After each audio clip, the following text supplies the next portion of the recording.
Hi everyone, मैं आप सबका यूनिट क्लासेस में स्वागत करता हूं। पिछले वीडियो तक हम लोग क्वेश्चन नंबर 20 किए थे। आज उससे आगे 21 से 40 कंप्लीट करेंगे। ठीक है, हम लोग क्या कर रहे हैं, ऑब्जेक्टिव क्वेश्चन सॉल्व कर रहे हैं जो JCERT द्वारा जारी किया गया है। ठीक है, ये 40 क्वेश्चन का मॉडल 1 जारी किया है, मॉडल सेट 1। तो 20 क्वेश्चन हम लोग क्या कर लिए हैं, एक एक क्वेश्चन सॉल्व कर लिए हैं। उसका आंसर क्यों होगा ये भी हम लोग डिस्कस करते हुए आगे बढ़े हैं। तो आज क्या करेंगे, हम लोग 21 से स्टार्ट करेंगे। ठीक है, 21 क्वेश्चन है, कौन अधातु कमरे की ताप पर द्रव अवस्था में पाया जाता है। क्या बोल रहा है, कौन सा अधातु कमरे की ताप पर द्रव अवस्था में पाया जाता है। ऑप्शन ए है सोडियम, ऑप्शन बी है पारा Hg, ऑप्शन सी है bromine Br and option D है क्लोरीन Cl। सबसे पहले क्वेश्चन क्या बोल रहा है कि कौन सा अधातु नॉन मेटल वो रूम टेम्परेचर पे क्या होता है, लिक्विड अवस्था में होता है, द्रव अवस्था में होता है। तो सबसे पहले बोला है कि अधातु, तो अधातु इसमें से कौन कौन है। सोडियम क्या है, धातु है। पारा क्या है, धातु है। ब्रोमीन क्या है, अधातु है। और क्लोरीन भी क्या है, अधातु है। अब ये दोनों में से एक होगा, तो ब्रोमीन ही एकमात्र ऐसा नॉन मेटल है, एक ऐसा अधातु है जो क्या होता है, रूम टेम्परेचर पे क्या होता है, लिक्विड स्टेट में होता है। तो ऑप्शन नंबर सी क्या होगा, करेक्ट होगा। ठीक है, अब क्वेश्चन नंबर 22। क्वेश्चन क्या बोल रहा है, निम्नलिखित में से किस पदार्थ का उपयोग अग्निशामक बनाने में किया जाता है। निम्नलिखित में से किस पदार्थ का उपयोग अग्निशामक बनाने में किया जाता है। तो ऑप्शन ए है sodium carbonate Na2CO3, option B है sodium hydrogen carbonate NaHCO3, option C है sodium chloride NaCl, option D है सोडियम हाइड्रोक्साइड NaOH। ये चैप्टर नंबर 2 जब हम लोग एसिड बेस का अध्ययन किए होंगे, एसिड बेस चैप्टर, तो क्या जानते हैं कि sodium bicarbonate, sodium hydrogen carbonate अग्निशामक के रूप में उपयोग किया जाता है, अग्निशामक बनाने में उपयोग किया जाता है, अग्निशामक बनाने के लिए किया जाता है। तो ऑप्शन बी क्या होगा, NaCO3। क्या बोलते हैं इसको, सोडियम बाइकार्बोनेट भी बोलते हैं, सोडियम बाइकार्बोनेट या फिर सोडियम हाइड्रोजन कार्बोनेट। ठीक है, अब ऑप्शन क्वेश्चन नंबर 23 क्वेश्चन क्या बोल रहा है, आधुनिक आवर्त सारणी किस आधार पर बना है। ऑप्शन ए है परमाणु संख्या, एटॉमिक नंबर, ऑप्शन बी है परमाणु द्रव्यमान,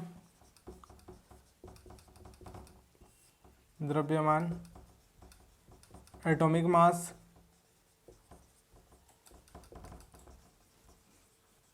ऑप्शन सी है परमाणु संरचना,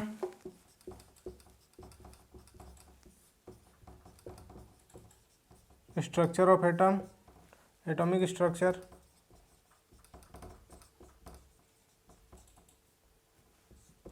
ठीक है। और ऑप्शन डी है परमाणु आकार, एटॉमिक साइज।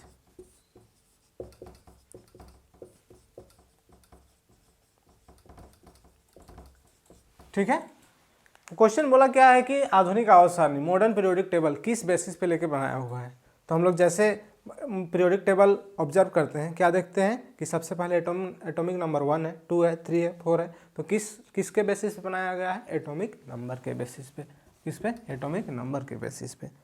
अब क्वेश्चन नंबर 24। ठीक है, निम्नलिखित में से कौन धातु सबसे अभिक्रियाशील है। ऑप्शन ए है पोटेशियम, ऑप्शन बी है सोडियम, ऑप्शन सी है एल्युमिनियम एंड ऑप्शन डी है कैल्शियम। ठीक है, अब इसमें बोला जा रहा है कि सबसे अधिक रिएक्टिव कौन है, एक्टिव कौन है। ठीक है, तो पीरियोडिक टेबल में जो सबसे ऊपर है वो सबसे ज़्यादा रिएक्टिव है। तो सबसे ऊपर इन चारों में से कौन है, सोडियम है। तो ऑप्शन नंबर बी। ठीक है, इतना नोट डाउन कीजिए। अब क्वेश्चन नंबर 24, पृथ्वी की भूपर्पट्टी पर प्राकृतिक रूप से पाए जाने वाले तत्व यौगिक को क्या कहते हैं? जो हमारा अर्थ है, धरती है, उसके ऊपर नेचुरल रूप से पाए जाने वाला जो क्या है तत्व है, यौगिक को क्या कहते हैं? यौगिक को कहते हैं, ऑप्शन ए है क्वेश्चन नंबर 25, ऑप्शन ए है अयस्क, ऑप्शन ए है अयस्क, ऑप्शन बी है खनिज, ऑप्शन सी है गैंग एंड ऑप्शन डी है धातु कम। ये चारों होता क्या है एक एक करके समझेंगे। अयस्क, जिससे हम धातु निकालते हैं, जिस गंदगी से होकर धातु निकालते हैं उसको क्या बोलते हैं? अयस्क, तो ये गलत। गैंग, धातु में उपस्थित गंदगी को गैंग कहते हैं। धातु कर्म, धातु निकालने वाली प्रक्रिया को क्या कहते हैं? धातु कर्म कहते हैं, ये भी गलत। तो क्या होगा? एक खनिज होगा। तो नेचुरल रूप से अर्थ पे पाए जाने वाली भूपटपट्टी पर यौगिक या कंपाउंड या एलिमेंट को क्या बोलते हैं? खनिज बोलते हैं। क्वेश्चन नंबर 26 नेक्स्ट है, प्रोपेनॉल कौन अभिक्रियाशील समूह मौजूद है प्रोपेनॉल में? ऑप्शन ए है अल्कोहल, ऑप्शन बी है एल्डिहाइड, ऑप्शन सी है कीटोन एंड ऑप्शन डी है कार्बनिक अम्ल COH। ठीक है, अब देखिए अल्कोहल के क्वेश्चन क्या दिया हमको? प्रोपेनॉल C3H7OH, ये है मेरा प्रोपेनॉल। अब ये किस में कौन सा अभिक्रियाशील समूह है? तो ये कौन सा है? अल्कोहल समूह है। ठीक है, एल्डिहाइड रहता है तो क्या होता है? HO होता है। ठीक है, कीटोन रहता है तो क्या होता? COO ये होता, और ये रहता तो क्या होता? ये होता कार्बनिक अम्ल में। तो ये कौन सा है? अल्कोहल है, ऑप्शन नंबर ए। अब क्वेश्चन नंबर 27, ठीक है, प्रकाश संश्लेषण अभिक्रिया में निम्नलिखित क्या नहीं होता है? प्रकाश संश्लेषण अभिक्रिया में निम्नलिखित क्या नहीं होता है? ऑप्शन ए जल का टूटना, ऑप्शन बी ऑक्सीजन का मुक्त होना, O2 का मुक्त होना, ऑप्शन सी कार्बन डाइऑक्साइड का मुक्त होना, CO2 का मुक्त होना, ऑप्शन डी कार्बन डाइऑक्साइड का उपयोग होना, CO2 का उपयोग होना।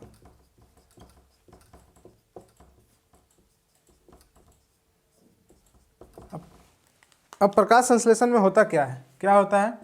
CO2 प्लस H2O मिलके क्या बनाता है? C6H12O6 plus CO2 plus H2O। अब देखिए इसमें क्या हो रहा है, हम वाटर जैसा रखे थे वैसे ही वाटर है, तो क्या हो रहा है? जल नहीं टूट रहा है। तो ऑप्शन नंबर ए। ठीक है, 27 का ए। अब क्वेश्चन नंबर 28 क्या है क्वेश्चन? फ्लोएम में खाद्य पदार्थों का परिवहन किस दिशा में होता है? ऑप्शन ए है ऊपर, केवल ऊपर की ओर, केवल ऊपर की ओर, ऑप्शन बी केवल नीचे की ओर,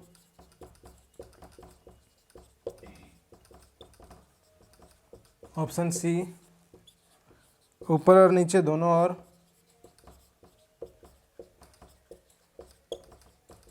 दोनों ओर, ऑप्शन डी इनमें से कोई नहीं।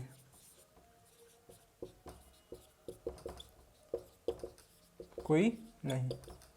फ्लोएम का काम क्या है? सबसे पहले ये जानेंगे फ्लोएम का काम क्या है। फ्लोएम का काम क्या है कि पूरे पौधा में खाद्य पदार्थ को परिवहन का काम क्या करता है? आगे इधर उधर ले जाने का काम करता है खाद्य पदार्थ को।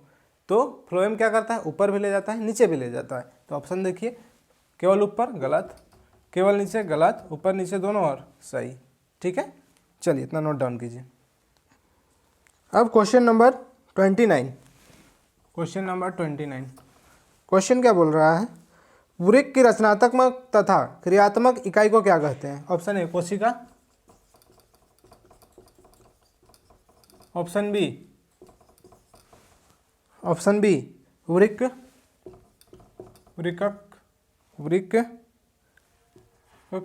Option C neuron, option D dialysis. चलिए क्वेश्चन क्या बोल रहा है, वृक्क की रचनात्मक क्रियात्मक इकाई क्या कहते हैं। रचनात्मक मीन्स बनाने वाला, क्रियात्मक मीन्स काम करने वाला। तो वृक्क जो किडनी है हम लोग का, उसको बनाने वाला, उसको काम कराने वाला इकाई क्या बोलते हैं हम लोग, वृक्क बोलते हैं। ठीक है, नेफ्रॉन बोलते हैं। क्या बोलते हैं इंग्लिश में, नेफ्रॉन, नेफ्रॉन। ठीक है, क्वेश्चन नंबर 30। क्वेश्चन 30 क्या है, फल को पकाने के लिए कौन सा हार्मोन उत्तरदायी है। Option A auxin, auxin. Option B gibberellin. Option C ethylene. Option D cytokinin.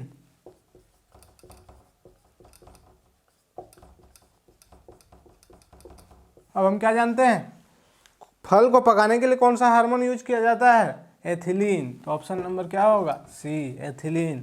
31, question number 31, oestrogen स्रावित होता है। ऑप्शन ए अंडाशय से। ऑप्शन बी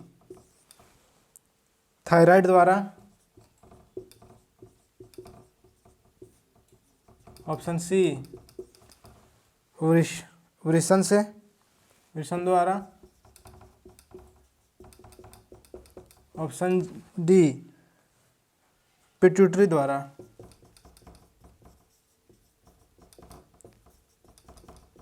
ऑप्शन क्वेश्चन क्या बोल रहा था, एस्ट्रोजन स्रावित होता है। एस्ट्रोजन क्या है, एस्ट्रोजन एक फीमेल हार्मोन है जो फीमेल द्वारा क्या होता है, स्रावित होता है।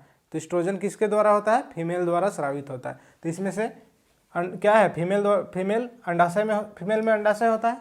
ठीक है, फीमेल में अंडाशय होता है। तो ऑप्शन क्या होगा, अंडाशय से क्या स्रावित होता है, एस्ट्रोजन। तो ये मेल का है, तो मेल से क्या होता है, टेस्टोस्टेरोन। तो क्या हो जाएगा, ऑप्शन नंबर ए, 31 का ए। अब क्वेश्चन नंबर 32, नर युग्मक और मादा युग्मक के संलयन को क्या कहते हैं। ऑप्शन ए परागन। ऑप्शन बी निषेचन। ऑप्शन सी जनन। ऑप्शन डी मुकुलन। चलिए एक एक करके समझेंगे। जब नर युग्मक और मादा युग्मक मिल रहे हैं तो उसको क्या बोलते हैं, परागन किसको बोलेंगे। परागन जब फूल में पक्षी वहाँ से ले जाके दूसरे फूल में ले जाती है उसको क्या बोलते हैं, परागन। तो गलत।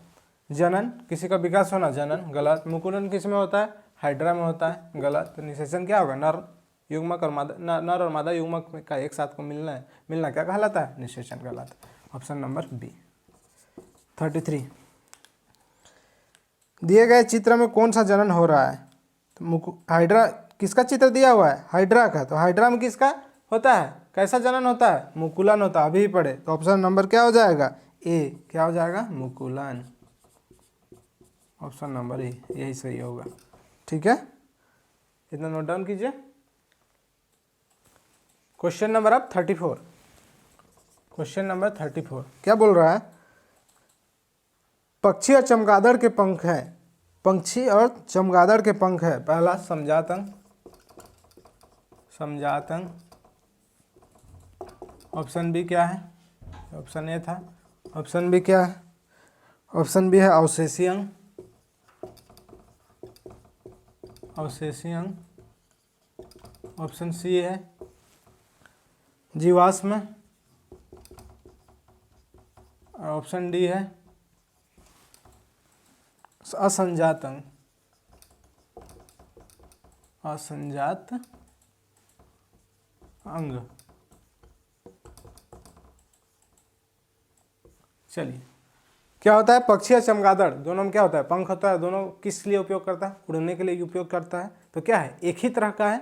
तो क्या हो सकता है इसमें, बेहतर होता कि समरूप होता, लेकिन ऑप्शन में क्या है, समरूप नहीं है। तो अब देखिए, असंजात अलग अलग है, गलत। जीवाश्म, उसका जीवाश्म है, नहीं। अवशेषी, अवशेष है, नहीं। तो समजात एक जैसा है जी यहाँ पे। लेकिन ऑप्शन अगर समरूप रहेगा तो क्या होगा, समरूप बेहतर होगा। Option question number 35। निम्नलिखित मेंडल अपने प्रयोग में किस पौधे को चुना था? ऑप्शन ए गेहूं, ये सबको पता होगा। ऑप्शन बी चना, ऑप्शन सी मटर एंड ऑप्शन डी धान। तो मेंडल किस पे प्रयोग किया था? मेंडल मटर पे प्रयोग किया था। किस पे? मटर पे। ठीक है। क्वेश्चन नंबर 36, निम्नलिखित में कौन सा उत्पादक है? ए सांप, बी मेंढक, ऑप्शन सी घास, ऑप्शन डी ग्रासहोपर। चलिए, क्या बोल रहा है? उत्पादक है। सांप क्या है? उपभोक्ता है। मेंढक क्या है? उपभोक्ता है। ग्रासहोपर क्या है? उपभोक्ता है। घास क्या है? उपभोग है। तो ऑप्शन क्या हो जाएगा? Option number C. ठीक है। 37 अब क्वेश्चन नंबर 37, किस आहार श्रृंखला में शाकाहारी का निर्माण होता है? ऑप्शन ए प्रथम स्तर, प्रथम पोषी स्तर, ऑप्शन बी द्वितीय पोषी स्तर,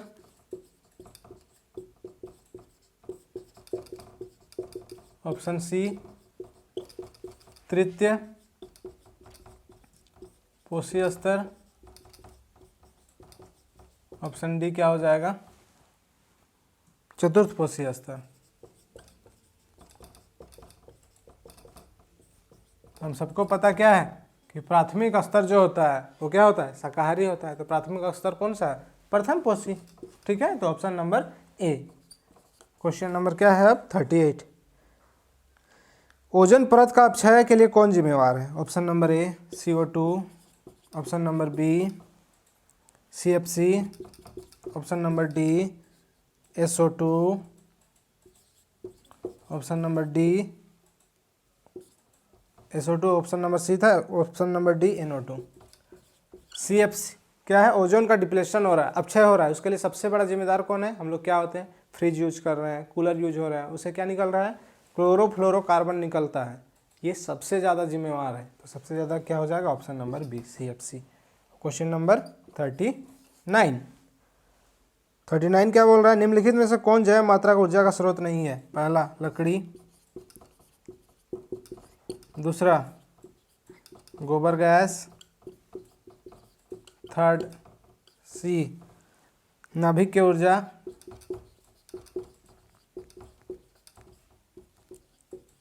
एंड डी कोयला। क्वेश्चन फिर से पढ़ेंगे। निम्नलिखित में से कौन जैव मात्रा का ऊर्जा का स्रोत नहीं है? जैव मात्रा ऊर्जा का स्रोत कौन है? लकड़ी से हमको ऊर्जा मिलता है, गलत। मिलता है इसलिए गलत। गोबर से भी मिलता है, गलत। ठीक है। नाभिक की ऊर्जा से नहीं मिलता है, इसलिए ऑप्शन ये सही। कोयला से हमको ऊर्जा मिलता है। तो ऑप्शन नंबर सी, ये ऊर्जा का स्रोत नहीं है। ठीक है। अब क्वेश्चन नंबर क्या है? 40। क्वेश्चन 40 लास्ट क्वेश्चन, पवन ऊर्जा उत्पादन के लिए पवन की चाल न्यूनतम क्या होना चाहिए? 15 kilometre per hour, 15 kilometre per hour, B 15 metre per second, C 45 kilometre per second, and D 20 kilometre per hour. 20 kilometre per hour. Pawan हमको जनरेट करना, पवन ऊर्जा जनरेट करना है। तो क्या होता है? उस पर लगा हुआ पंखा को चलाना पड़ेगा। ठीक है। तो किस स्पीड से हवा चलना चाहिए कि पवन ऊर्जा जनरेट होगा? तो कम से कम 15 किलोमीटर पर आवर चले तो क्या होगा? पवन ऊर्जा जनरेट होगा। तो option number A 15 kilometre per our. ठीक है। ऑप्शन नंबर ए। ठीक है। तो हम लोगों ने एक एक क्वेश्चन 1 से लेकर 40 तक दोनों वीडियो में मिला के क्या किया? कंप्लीट किया। ठीक है। तो आप इसको देखिए, अपना तैयारी जांच कीजिए, जिस पॉइंट आप वीक हैं उसको फिर से पढ़िए। इस तरह का वीडियो हम लोग फिर से लेके आएंगे। जैसे ही JCERT फिर से मॉडल सेट जारी करती है उसका भी हम लोग सॉल्व करेंगे एक एक करके। ठीक है। बने रहिए हमारे साथ। मिलते हैं नेक्स्ट वीडियो में। Bye bye. Thank you.